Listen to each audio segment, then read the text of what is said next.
Fallout 4. Definitely one of the games of all time. I like the game.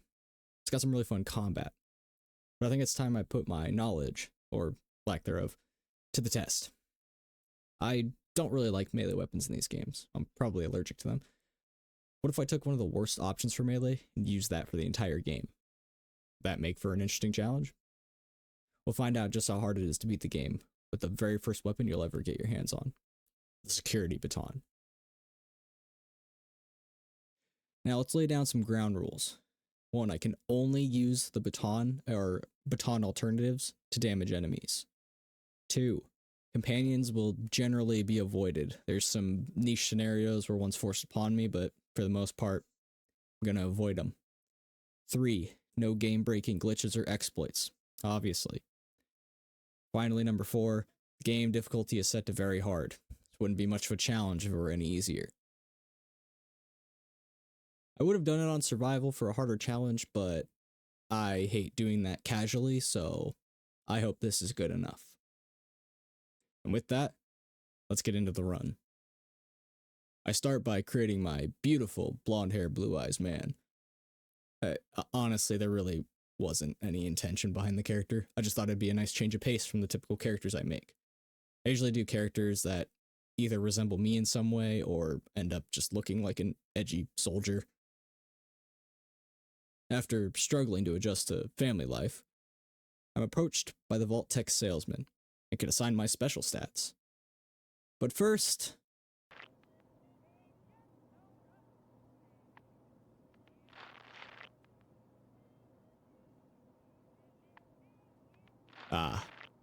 perfect. For my special, I went with what I thought would be perfect for a melee build. Max strength and endurance, with the rest dumped into luck. Was this a mistake? I want to say yeah, but in all honesty, it didn't really matter. Me and my wife learned from the media that Trump was just elected, and we run off to the vault, like the sheep we are. Oh, they weren't lying. Well, I suppose things could be worse. I get turned into a popsicle. Finally get that no-fault divorce I was pushing for. And already, we have our weapon of choice. A basic security baton. This'll do nicely. The rad roaches barely put up a fight, obviously, and we quickly made it out into the wasteland. Right. First things first.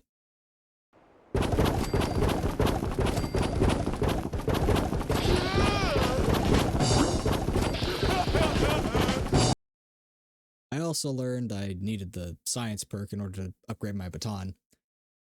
Unfortunate. We'll find a workaround. Next, we make for Concord and leap from the church to the museum for the suit of rusty T-45 power armor. Where did I get a power core for it? Don't worry about it. After teaching the rest of the raiders what resisting arrest gets them, I prepare to valiantly face the... I lied. I hid in the building from the Deathclaw. What, did you think I was crazy? This thing would probably 3-shot me. Might as well have been using a squeaky hammer against this beast. Slowly but surely, I beat the Deathclaw with a little help from some random guy up in the museum. I'll probably never see him again. I picked up some more fusion cores, repaired the armor, gave it a shiny new coat of paint. Oh, and if you're curious as to the perks I'm picking, it's just typical things for melee. Big leagues and rooted for damage, toughness and life giver for survivability, and idiot savant for experience. I just thought it would be annoying and repetitive if I mentioned every level I got, but I'll talk about anything notable that comes up, which, spoilers, there really isn't. I decided early on I wanted to side with the Brotherhood of Steel, especially for that free set of T60 power armor later. So I helped Dance with some riot control at the police station, then followed him to ArcJet Systems. The synths inside were hardly a challenge, especially with Dance and his laser rifle. But more importantly, we finally get to upgrade our weapon, the shock baton. Adds a little bit of lightning magic to our use of force. Very nice. A short dungeon crawl and a deep range transmitter later, I'm now an initiate of the Brotherhood. Time to start chipping away at the main story, I rush over to Diamond City and started the quest to save Nick Valentine. I quickly ran over to Park Street Station, where Nick was being held captive. Then discovered that Lord Todd chose to disenchant my baton as I entered. I retaliated by delivering completely justified justice to all the triggermen. There was one point where I accidentally crushed one of the triggermen and decided to reload a save. It probably didn't matter, but it's not a baton. I break Nick out, and we rip and tear our way out of the vault. And by we, I mean just me. We make it to Skinny Malone, and I actually got scared for a second before I remembered, oh yeah, I have stim packs.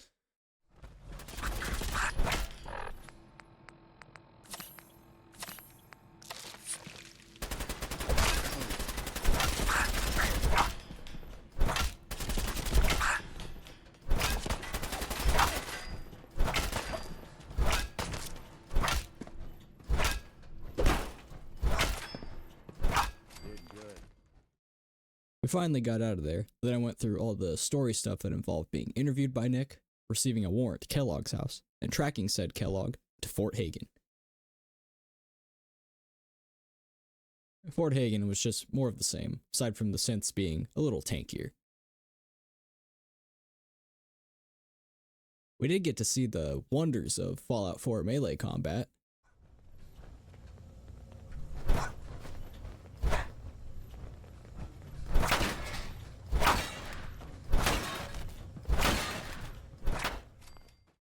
Thanks. I hate it. I get reunited with my lost spark, beat every robot I see with my metal stick, and finally, we're face to face with my marriage counselor. Look, I appreciate what you did, but I can't have loose ends.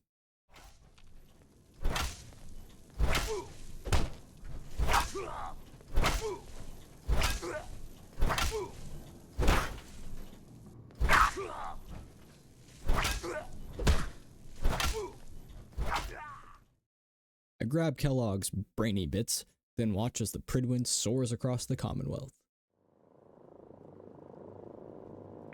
People of the Commonwealth,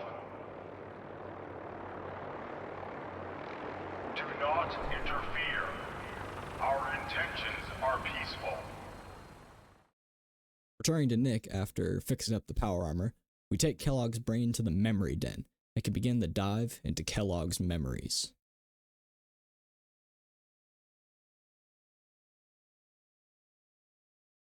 Unironically, I actually really like this sequence. Visually, it's really cool and fascinating, but I can definitely agree it overstays its welcome. After learning of Virgil and hopping out of the pod, I run over to Nick and greet him in the only appropriate way. You want to try for round 2? Let's go! What? Well, we're now officially in uncharted territory. I know the story, but I've never actually made it this far. I usually just get distracted by casually exploring. This'll be fun. Returning to Dance and the Brotherhood, I'm invited to their cool blimp via vertibird ride.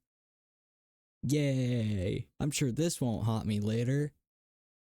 I go through all the introductions of the Brotherhood, grab my free T-60, and head out on my first mission, clearing Fort Strong. Man, shame I can't use this minigun.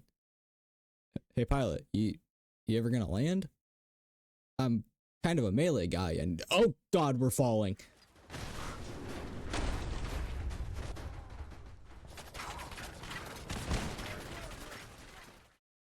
Wait, I'm alive? These mutants sucked. They were incredibly resistant to deadly force. Oh, did I mention the behemoth? I was in for a long fight. But thankfully, after clearing all the normal brutes, the objective proceeded, and I rushed into the building. I'm sure this won't bite me, and the mutants on the inside were a lot easier, as I was able to fight them one at a time. And this is when I realized, oh boy, I do have to kill that behemoth. So, I charged in valiantly to slay the— I'm lying again. I cheesed it by smacking it through a wall. The rock attack wasn't too bad, but that pipe it wielded? I'm pretty sure it gave me a concussion cubed. After reporting my questionable success to Maxon, I set off to the glowing sea in search of a way to enter the Institute. Oh yeah, did I mention we're trying to destroy a secret society that's creating human-like clones? Because we are. I got chased by the various creatures that called the glowing sea home, then met with one of the two chill green guys. Don't worry about the other one. He's not real. Virgil here directs us to Green Tech Genetics to go kill an Institute courser, and I happily oblige.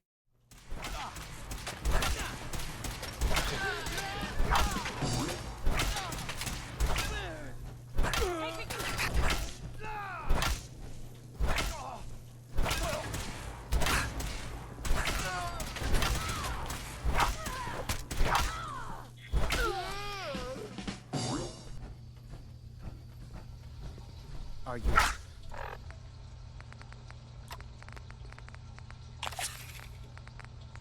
Fucking cow!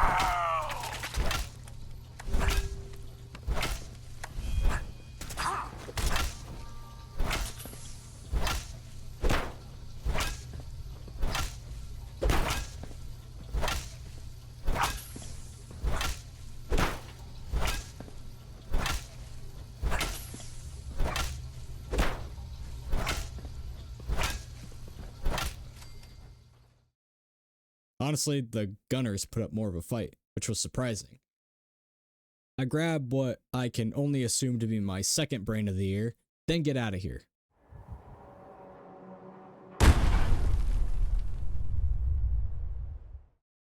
Now, time to get the courser chip decoded.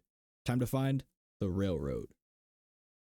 I spent an embarrassing amount of time just wandering around Boston hoping I'd find them. I even cleared out some random train station thinking it would solve my issue magically. Eventually, I remembered, oh, just follow the red line.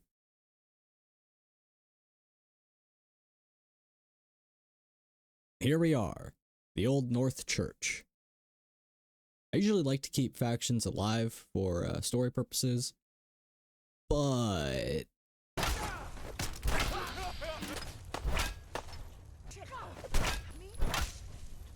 You think that is how you not? It's only a. well, that was easier than expected.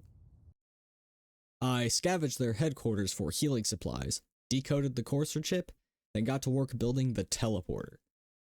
Stay safe, soldier.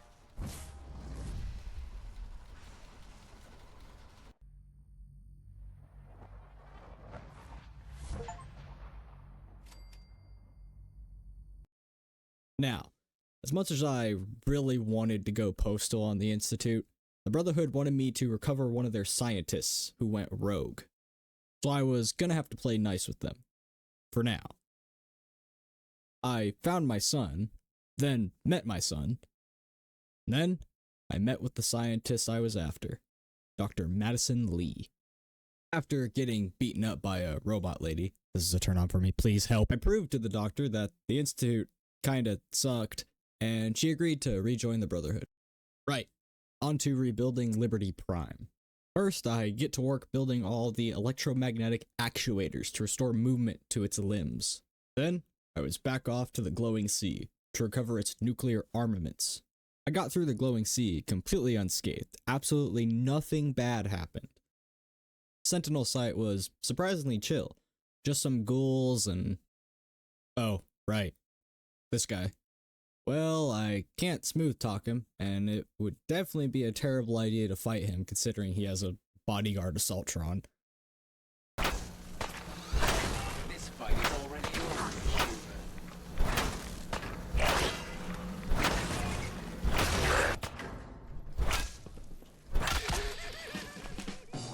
Huh. I actually killed them. Of course, I forget to record a legendary baton dropping. I am so butthurt. I wasn't recording. But, yeah, this legendary glowing one freaking can find the tab key. Dropped a poisoner's baton. I barely used it, so it didn't really matter. After pinging the nukes, I made it back to Liberty Prime and learned we needed one more piece before we could assault the Institute. But wait, plot. Turns out, Dance was a synth. Who would have guessed? I blow his mind, then go right back to finish Liberty Prime. Now, before we launch our attack on the Institute, we need to address another threat. The railroad. Oh, come on. I run back to the Old North Church, demonstrate why it's a bad idea to return to the crime scene, confirm that, yes, they're dead, and finally, the beryllium agitator. We need it to jumpstart Liberty Prime's engine, and luckily, we know just where to get it. Oh hey, another minigun. I'd love to use it. Down into the mass fusion building with some random chick, and oh god, I don't have any ranged weapons. It's fine, we'll just hide in the corner until the lasers stop. I get taunted by my real objective here. Then, I'm let loose on the invading synths. I know you are out there.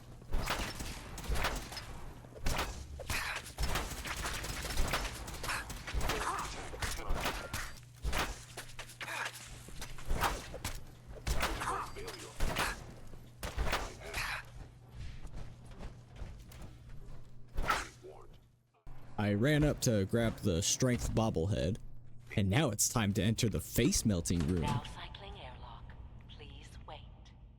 Grabbing the beryllium agitator, the room suddenly got really angry at me, and now there was a horde of dangerous robots resisting arrest. I said that like I had some sort of epic battle with them. Yeah, no. I ran around like a chicken with its head cut off until one of the Assaultron's head blasts turned me to paste. I was really bummed out by this because if you've been paying attention, I almost did this challenge deathless. But nah, this game had to claim me at least once. I immediately retried the fight, this time slowly beating the sentry bot to scrap before opening the door to the Assaultrons. That random lady who followed me in here served as an effective distraction. And by distraction, I mean she pretty much killed them both. After that mess, I ran out of mass fusion as quickly as I could, plugged the glowy core into Liberty Prime, and we're off.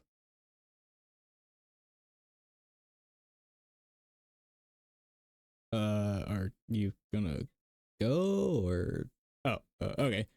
To battle! Oh no. I fast travel over to the CIT ruins, and that seemed to fix it. A few dead synths later, and we're back into the Institute. And this time.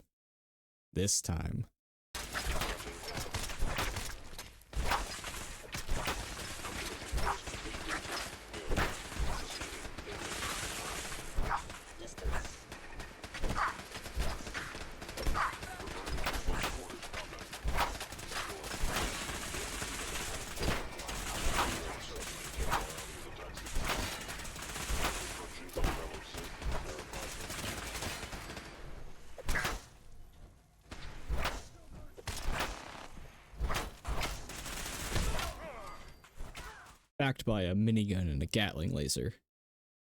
There was no resisting. Finally, they understood. I placed a demolition charge on the Institute's main reactor. Fun fact, you can actually kill a child in this game, but it's a synth, so it doesn't count. And finally, we're teleported out of there.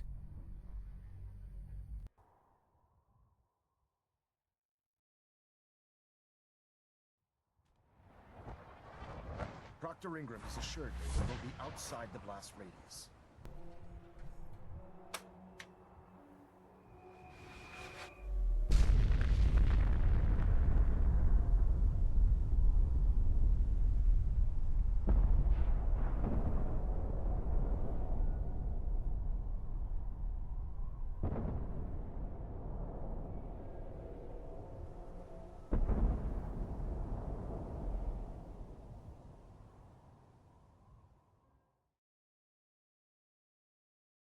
And there you have it.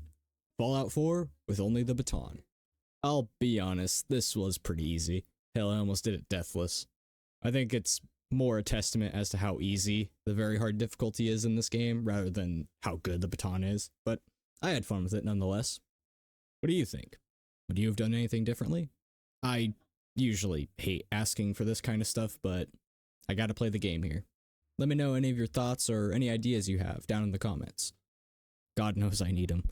There, how about that? I'll only ask for comments. Like and subscribe at your own discretion. Well, with all that done and dusted, this has been Lace. Peace.